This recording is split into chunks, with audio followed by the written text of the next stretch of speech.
Good morning guys. তো আমি সকাল সকাল কোথায় যাচ্ছি চলো তোমাদের সাথে শেয়ার করতেছি। তো গিয়ে দেখা হবে আমি কি করব কি না করব। তো মিনি ব্লগটা প্রথম থেকে দেখবে, তাহলে বুঝতে পারবে আমি কি করব। তো দেখো এখন আমি যাচ্ছি, এই যে দেখেছো সিম ছিটতে। আর এইখানে একটা চেয়ার নিয়ে গেছি, উপরে হাত দিয়ে পাই না, তার জন্য ইয়ে নিয়ে গেছি, চেয়ার নিয়ে গেছি। তো সিমটা এই যে উপরে সিমটা পাততেছি আর সবাইকে হাই করে দিলাম। আর এদিকে দেখো সিম ছেঁড়া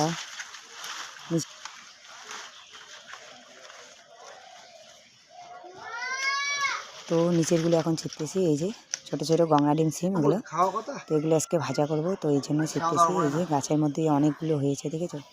তো এটা এখন আমি ছিঁড়ে, এই যে তোমার দাদাভাই এদিকে ব্রাশ নিয়ে আসলো।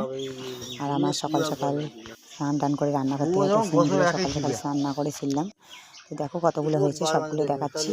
তো এই যে আমার সিম সবগুলো পড়ে গেছে, তো এগুলো আমি তুলতেছি। এই যে কাকঝুরি হয়ে গেছে, এটা আমাদের হয়ে যাবে আজকে, এতটা রান্না করব।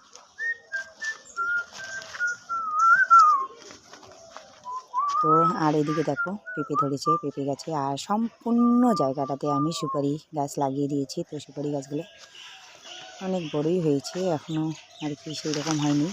আর এদিকে গাছের লঙ্কা গাছটা দেখো কীরকম হয়েছে, জল নেই এখন, পাতা গাতা ঝরে যাচ্ছে, যখন বৃষ্টি হবে আবার পাতা হবে। আর সুপারি বাগানটা সম্পূর্ণটা দেখাইলাম। আর আমার ছেলে এদিকে ব্রাশ করতেছে আর বলতেছে মা এটাই সিমটা নিব আমি। আর এদিকে সবাইকে আমি টাটা